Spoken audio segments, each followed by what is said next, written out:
వి gold trusted gold buyers తాకట్టులో ఉన్న బంగారాన్ని విడిపించి ఈ రోజు ఉన్న మార్కెట్ ధరకే కొనబడును.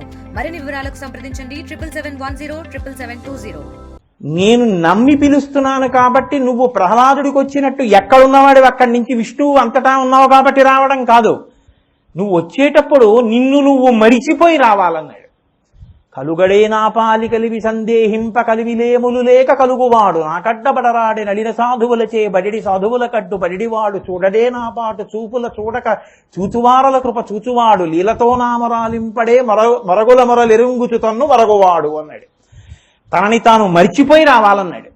ఇప్పుడు ఆర్తితో గజేంద్రుడు నియమం పెట్టి పిలిచినా సరే షరతు పాటించి మరీ వచ్చాడు. అక్కడికక్కడ ప్రహ్లాదుడికి వచ్చినట్టు స్తంభంలోంచి వచ్చినట్టు రావచ్చు, కానీ అలా రాలేదు. నిన్ను నువ్వు మరిచి రావాలన్నాడు. కాబట్టి ఎక్కడో అల వైకుంఠపురంబులో నగరిలో ఆమూల సౌధంబుదాపల మందారవనంతరమృత తలప్రాతేందుకంతోల్పలోత్పలవై అక్కడ ఆడుకుంటున్నటువంటి శ్రీ మహావిష్ణువు ఒక్కసారి సిరికింజప్పడు శంఖచక్రయుగముం చేదో ఈ సంధింపడే పరివారంబును జీరడభ్రగపతిన్ మన్నింపడాకర్ణికంతరథం మిల్లము చక్కనొత్తడు వివాద ప్రోద్ధిత శ్రీ కుచోపరి చలాంచలమైన వీడడు గజ ప్రాణావనోత్సాహి అయి ఆర్తితో పిలిస్తే ఆనాడు వచ్చాడా లేదా? కాబట్టి ఆర్తో నన్ను నమ్మి పిలిస్తే వస్తానయా అని ఊరుకున్నాడా? వచ్చాడు. జిజ్ఞాసు పక్కన పెట్టండి. అర్ధార్థి కొంతమంది కేవలం అభ్యున్నతి కొరకు, అంటే ఏదో సామ్రాజ్యము డబ్బు ఇలాంటి వాటి కోసం ఈశ్వరుణ్ణి సేవించిన వాళ్ళు ఉన్నారు. సుగ్రీవుడు అందులోకే వస్తాడు. ముందు రాజ్యం కోసమేగా రాముడి పక్కన చేరాడు. ఇచ్చాడా లేదా రాజ్యం? ఇచ్చాడు. కాబట్టి అర్ధార్థి జ్ఞానీచ జ్ఞానులైన వారు శంకర భగవత్పాదుల వంటి మహాపురుషులు, శుకుని వంటి వారు, అలాగే సనక సనందనాదుల వంటి వారు, వాళ్ళందరూ కూడా ఈశ్వరుణ్ణి స్తోత్రం చేస్తారు. నిర్వికల్ప సమాధిలోంచి బయటికి వచ్చిన తర్వాత వాళ్ళు కూడా పరమేశ్వరుణ్ణి స్తోత్రం చేస్తూ ఉంటారు. కాబట్టి జ్ఞానీచ భరతర్షభ. కాబట్టి ఆర్తితో ఈశ్వరుణ్ణి ప్రార్థన చేయొచ్చు, అర్ధార్థి అయి ప్రార్థన చేయొచ్చు, జ్ఞాని అయి కూడా చేస్తుంటాడు. వాసుదేవ సర్వమితి అని నమ్మినవాడు కూడా, అనుభవించినవాడు కూడా చేస్తుంటాడు. జిజ్ఞాసు ఇక్కడ మీరు కొంచెం జాగ్రత్తగా పట్టుకోవాలి. జిజ్ఞాసు అంటే ఎప్పుడూ కోరికలతో పిలిచేవాడు లేదా జ్ఞాని అయి పిలిచేవాడు కాడు. ఒక్క మనుష్య జన్మ పొందిన వాడికి మాత్రమే ఒక అధికారం ఉంది. అసలు ఈశ్వరుడు ఎవరండి అని అడగగలిగినటువంటి జన్మ ఒక్క మనుష్య జన్మే. బుద్ధి వాడికే ఉంది కాబట్టి ఈశ్వరుడు ఎవరు, నేను ఎందుకు ఆరాధించాలి, ఆయన ఏం చేస్తూ ఉంటాడు, నేను ఎలా ఆయన్ని పొందాలి అని తెలుసుకోగలిగినటువంటి శక్తి ఉన్నవాడు మనుష్యుడు ఒక్కడే. కాబట్టి ఇప్పుడు అలా తెలుసుకోవాలని ప్రయత్నం చేసేవాడెవరో ఆయన్ని జిజ్ఞాసు అని పిలుస్తారు. ఇది ఉత్తమ లక్షణం. అంటే మనుష్య జన్మ ప్రయోజనాన్ని సాధించుకోవడంలో కష్టం వచ్చి ఈశ్వరుణ్ణి పిలిచారు, తప్పు కాదు. మీకు ఏదో కోరిక పుట్టి ఈశ్వరుణ్ణి పిలిచారు, తప్పు కాదు. జ్ఞాని అయి పిలిచారు కొంతమంది, తప్పు కాదు. కానీ జిజ్ఞాసువై ఈశ్వరుణ్ణి పిలవడం, ప్రార్థన చేయడం మనుష్య జన్మ యొక్క ప్రయోజనం. ఇది అడిగి తీరాలి. ఇదొక్కటి తప్ప మిగిలిన ముందు రెండు అడుగుతుంటారు సాధారణంగా. అర్ధార్థి ఆర్తో. ఆర్తితోనన్నా ప్రార్థన, ఏదో కష్టంలో ఉండిపోయి పిలవడం, లేకపోతే నాకు ఇది కావాలని పిలవడం. ఈ రెండూ కాకుండా ఈశ్వర ఇది ఇచ్చావు కాబట్టి కదా నాకు ఈ అదృష్టం, ఇది లేకపోతే ఈ అదృష్టం లేదే, నేను అసలు విందామంటే షట్పది విందామని 4 కుక్కలు వచ్చాయనుకోండి, పంపిస్తారా? పంపరు కదా. ఈ ఉపాధి అదృష్టం అండి. గడ్డి తిని ఆవు పాలు తయారు చేస్తాం, ఆ ఆవుని శివలింగం దగ్గరికి వెళ్ళి పాలు వదిలి అభిషేకం చేసుకునే అదృష్టం ఇస్తారా? పితికి మీరు చేసుకుంటారు అభిషేకం.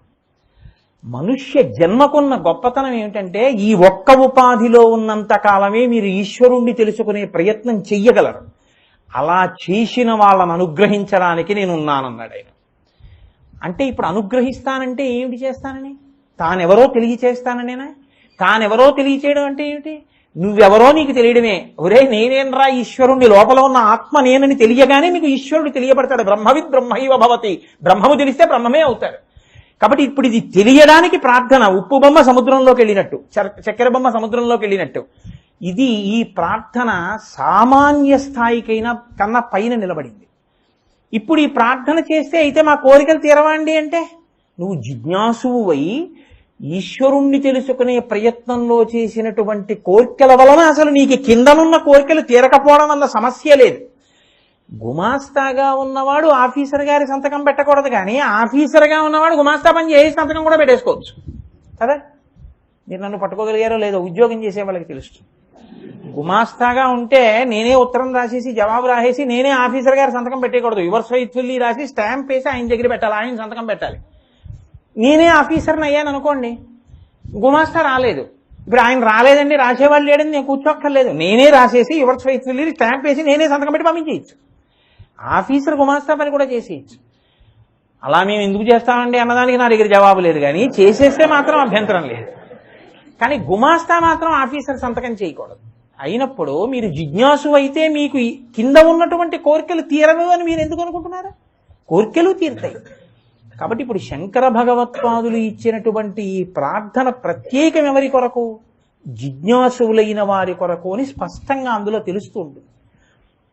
ఇంత గొప్ప షట్పదీ స్తోత్రం ఆర్యావృత్తంలో రచన చేశారు శంకర భగవత్పాదులు. దీని గమ్మత్తు ఏమిటంటే ప్రతి శ్లోకంలోనూ ఆయన ఒక వినూత్నమైనటువంటి ప్రయోగం చేశారు. మహాకవి శంకరాచార్యులు వారు, ఆయనలా రచన చెయ్యగలిగినటువంటి వారు చాలా తక్కువ మంది ఉంటారు. అటువంటి శంకర భగవత్పాదులు ఇచ్చినటువంటి షట్పదీ స్తోత్రంలో ఆయన మొట్టమొదటి శ్లోకాన్ని ప్రారంభం చేస్తూ ఒక మాట అంటారు. అవినయమపనయ విష్ణో దమయ మనః శమయ విషయ మృగతృష్ణాం భూతదయాం విస్తారయ తారయ సంసారసాగరతః. అంతే మొదటి శ్లోకం. ఎంత తేలికగా ఉంటుందంటే షట్పది మీకు చాలా విపరీతమైన ఒత్తులతో కానీ ఉచ్చారణకి కష్టం కానీ ఏముండదు. ఎందుకు అయినటువంటి స్తోత్రాన్ని ఇచ్చారో తెలుసా అండి? జిజ్ఞాసువు ఈ వయసున్నవాడై ఉండాలి అని లేదు. కోరికలు బాగా పెరగడానికి ఒక వయస్సు వస్తే కానీ ఉండదు. ఒక పసిపిల్లవాడు ఉన్నాడు అనుకోండి, వాడికి ఏముంటుందండి? మలమూత్రంబులతో మహాభయముతో మాతృస్థనాపేక్షతో చలమూర్ఖత్వముతో సదాభ్రమతతో చాంచల్య చిత్తంబుతో బరువైనట్టి కపజ్వర గ్రహ మహాబాల్యామయ శ్రేణితో కలనైనంతమ చింతలేక చెడితిన్ కామ్యార్థినై శంకర. ఏదో ఎప్పుడు అమ్మ అమ్మ అమ్మ అమ్మ తప్ప ఇంకేం కావాలి? ఇంకేం ఉండదు. కానీ యవ్వనమంకురించగనే మరి అన్యుల నెట్టులను ఆశ్రయించుటో పరమ పావనులంతు పరిపాలకులను నుతియించుటెట్టులో జీవికి విత్తమే భువిని శాశ్వతమంతు అదిట్లు కూర్చుటో ఎయ్యది ఏది దారి అని ఎంచుతూ బుచ్చితి నయ్య శంకర. యవ్వనం వచ్చేటప్పటికి శరీరంలో బలం ఉండేటప్పటికి డబ్బు ఎలా సంపాదించాలి, ఇల్లు ఎలా కట్టాలి, ఆస్తులు ఎలా సంపాదించాలి, భార్యను ఎలా సుఖపెట్టాలి, నేను ఇన్ని భోగాలను భవించాలి, ఎన్ని కోరికలు నిప్పురవ్వలు పుట్టినట్టు వస్తాయి నెగడులోంచి. ఇన్ని కోరికలు పుట్టినప్పుడు యవ్వనంలో ఉంటాడు సాధారణంగా. పసితనంలో అన్ని కోరికలు ఏమి ఉండవు. అందుకే గణపతి ఎప్పుడు బాలగణపతే, పిల్లాడిగానే ఉంటాడు. పిల్లాడికి చూడండి, ఇప్పుడు మీరు దెబ్బలాడితే కోపగించుకుంటాడు, మూతి ముడుచుకుని అక్కడ పోయి కూర్చుంటాడు. మీరు మళ్ళీ పిలిచి వాడికి ఏం పెద్ద బంగారం గొలిసి అక్కర్లేదు, వాడికి ఇచ్చిన వాడికి అసహ్యం కూడా, ఇవన్నీ నాకు ఎందుకు తెంపేస్తాడు వాడు.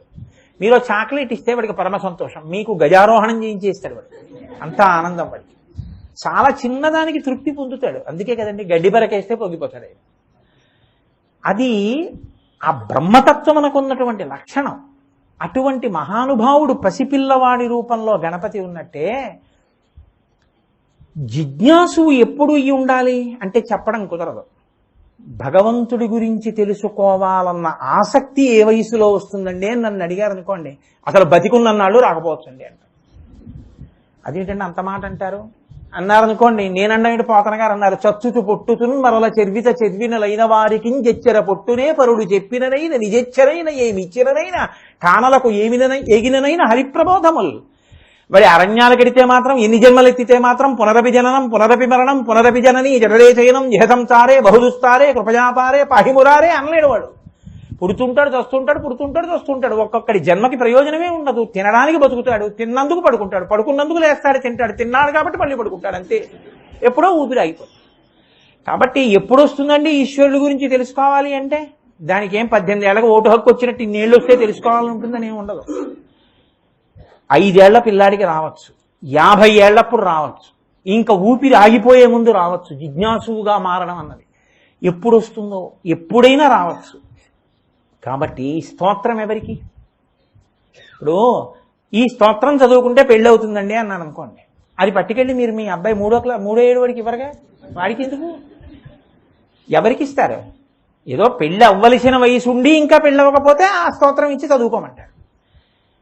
జిజ్ఞాసు అవ్వడానికి మీరు జిజ్ఞాసు అవుతారండి, ఈశ్వరుడి గురించి తెలుసుకోవాలన్న కుతూహలం కలుగుతుంది అని నేను అన్నాను అనుకోండి. ఇప్పుడు ఎవరు చదవాలి ఈ స్తోత్రం? ఎవరు చేయాలి ఈ ప్రార్థన? ఈ శరీరం ఉన్న ఎవరైనా చదవాలి కదా. కాబట్టి ఇప్పుడు శంకర భగవత్పాదులు ఇచ్చిన ఈ స్తోత్రం, ఈ ప్రార్థన ఎవరికి? అందరికీ. అందరికీ అయితే అందులో ఒత్తులు ఎక్కువ ఉంటే పిల్లలు ఎలా చదువుతారు? కాబట్టి ఆ ప్రార్థన ఎలా ఉండాలి? అందరూ చదివేటట్టు ఉండాలి కదా. దాని ప్రయోజనం అదైతే మీరు జిజ్ఞాసువు కొరకు ప్రధానంగా ఉద్దేశించి ఉంటే, జిజ్ఞాసు ఏ వయసులో ఉంటాడో మీకు తెలియకపోతే, ఎవరు ఎప్పుడు జిజ్ఞాసు అవుతాడన్నది చెప్పడం కుదరకపోతే, ఎప్పుడు ఎవడైనా చదువుకునేటట్టుగా ప్రార్థన ఉండి ఉండాలి. పైగా జిజ్ఞాసువుగా తయారు చేసేదై ఉండాలి చదువుకుంటే.